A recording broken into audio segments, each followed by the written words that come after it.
Hello student, welcome to learn with Nishat.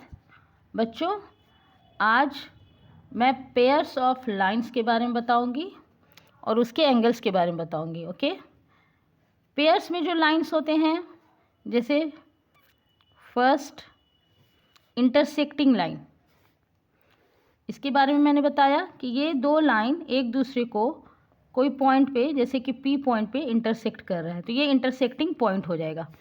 जैसे एक line L, एक एम, ये दोनों एक दूसरे को काट रहे हैं किस पॉइंट पे? पी पॉइंट पे, तो ये पॉइंट ऑफ इंटरसेक्शन हो जाएगा। ये पी पॉइंट जो है, P point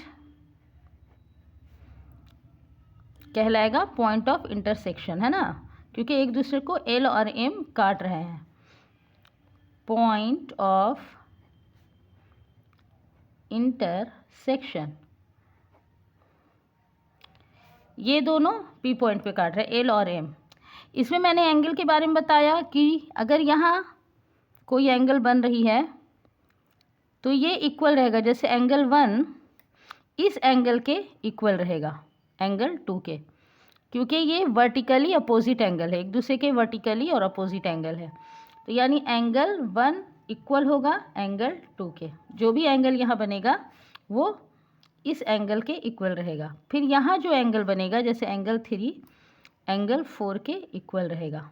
okay, vertically opposite angle के according angle 3 is equal to angle 4।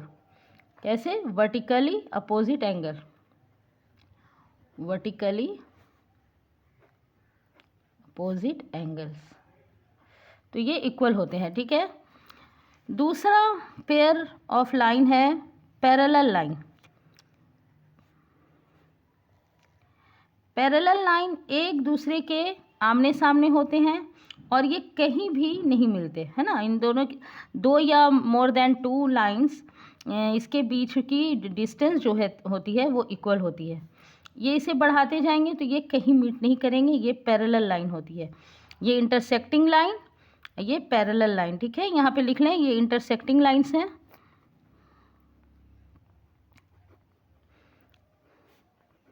ये इंटरसेक्टिंग लाइंस और ये पैरेलल लाइंस। ठीक है,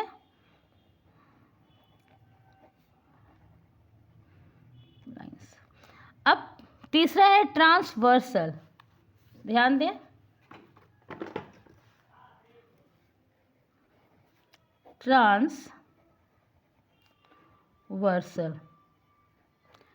ट्रांसवर्सल जब दो या दो से ज़्यादा लाइन को एक प्लेन पे कोई लाइन डिफरेंट पॉइंट पे काटती हैं। जैसे यहाँ एक लाइन है एल, ये लाइन है एम। ठीक है, इसे कोई दूसरी लाइन, सपोज करें पी, डिफरेंट पॉइंट पे एक प्लेन पे अगर इंटरसेक्ट कर रही है तो ये ट्रांसवर्सल होगा। कौन सी लाइंस है? ये ट्रांसवर्सल लाइंस है। एल और एम को ये पी जो इंटरसेक्ट कर रही है एक ही प्लेन पे, है ना, तो एक समतल पे, तो ये आपकी ट्रांसवर्सल लाइन हो गई। ठीक है, इसके एंगल्स को देखें।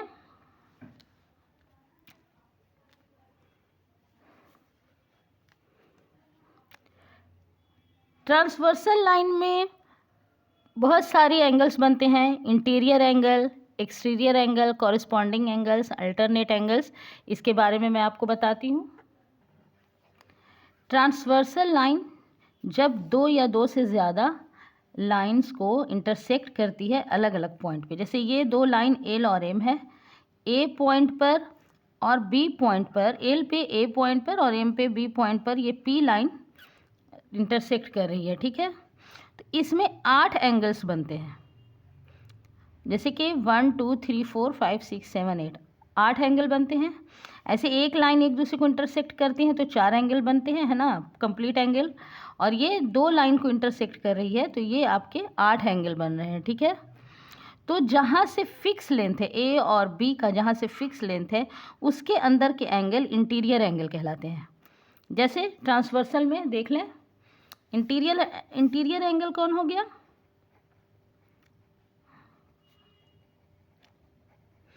Interior angles, angle 2, angle 3, angle 5 and angle 8। ये ए और बी पॉइंट के लाइन सेगमेंट के अंदर आने वाले एंगल्स हैं। और ये फिक्स लेंथ नहीं है, ये लाइन है, ये बाहर है एम पॉइंट पे, एम लाइन में और एल में। ये जो बाहर है ये एक्सटीरियर एंगल है। एक्सटीरियर एंगल कौन है? Exterior angles angle 1, angle 4, angles को पहचानना है तभी मैथ्स सॉल्व होंगे। एंगल 7 एंड 6 ये एक्सटीरियर एंगल है। ओके, कॉरेस्पॉन्डिंग एंगल ध्यान दें। कॉरेस्पॉन्डिंग एंगल्स, कॉरेस्पॉन्डिंग एंगल्स ध्यान से देखें। कॉरेस्पॉन्डिंग एंगल्स कहेंगे ये एंगल 1 जैसे जैसे पोजीशन है, जैसे एल पे एंगल्स की जो पोजीशन है, एम पे जो पोजीशन है, वैसे कॉरेस्पॉन्डिंग एंगल्स होगा। जैसे ये एंगल 1, एंगल 1 पेयर में एंगल 5 की पोजीशन पे, जैसे एल में जहाँ एंगल 1 है, एम में एंगल 5 है, ध्यान देना है। एंगल 5 ये पेयर में हो गए, ये और ये। उसी तरह angle 4 and angle 8, angle 4 angle 8 ये पेयर में कॉरेस्पॉन्डिंग एंगल्स है।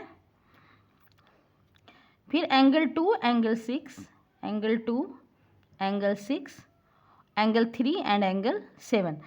एल लाइन पे जो पी इंटरसेक्ट कर रहा है उसमें एंगल की पोजीशन, एम पे जैसे जैसे पोजीशन है वैसे इसको पेयर में लगाएंगे, ठीक है।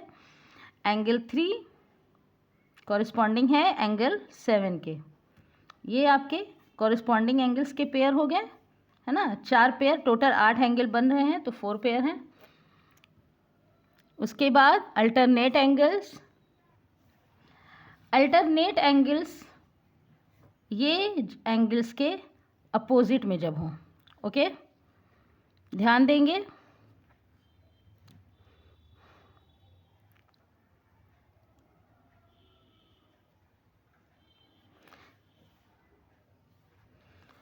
तो ये 3 और 5 इंटीरियर में ये एक दूसरे के अपोजिट है ना। एल और एम पे जैसे पोजीशन है, ये 3 एंड एंगल 5, एंगल 3 एंगल 5 दिए हुए फिगर के अकॉर्डिंग एंगल 3 एंगल 5 ये अल्टरनेट एंगल्स हैं, इंटीरियर अल्टरनेट है ना। फिर 2 एंगल 8, एंगल 2 एंगल 8 ये क्या हो गए? इंटीरियर अल्टरनेट एंगल्स, अंदर की तरफ, है ना।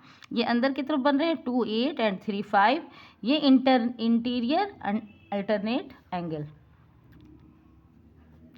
इंटीरियर अल्टरनेट एंगल्स, ऐसे समझते चलें। और 1 एंड एंगल 8, एंगल 1 के अल्टरनेट है एंगल 8 और एंगल 4 के अल्टरनेट है एंगल 6, 4 के 6। यानी कि एल और एम पॉइंट के ट्रांसवर्सल, एल और एम लाइन को जो ट्रांसवर्स कर रही है, ये पी इंटरसेक्ट जो कर रही है 2 पॉइंट पे, उस पे जो एंगल बन रहे हैं, तो ये एक्सटीरियर अल्टरनेट एंगल्स हैं। क्या है? Exterior alternate angles. इस तरह से बच्चों ये एंगल्स को जानेंगे। क्या क्या पढ़ाया? ट्रांसवर्सल के में interior angles, exterior angles, corresponding angles, alternate angles. अब है एक को इंटीरियर एंगल्स, को इंटीरियर एंगल्स, को इंटीरियर एंगल्स देखते हैं।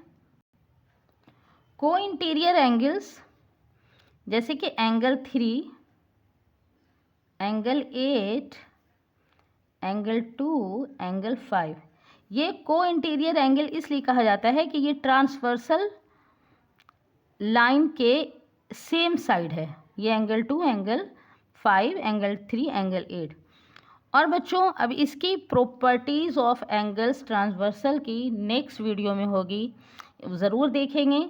इसे पहले समझ लें कि क्या इंटीरियर एंगल्स है, क्या एक्सटीरियर है, क्या कॉरस्पॉन्डिंग होगा ट्रांसवर्सल में, अल्टरनेट एंगल्स कौन सा है और को इंटीरियर एंगल्स कौन सा है। इसे अच्छे से समझ लें तो फिर इसके आगे इसकी प्रॉपर्टीज़ ऑफ एंगल्स बताएंगे ट्रांसवर्सल के। Thanks for watching.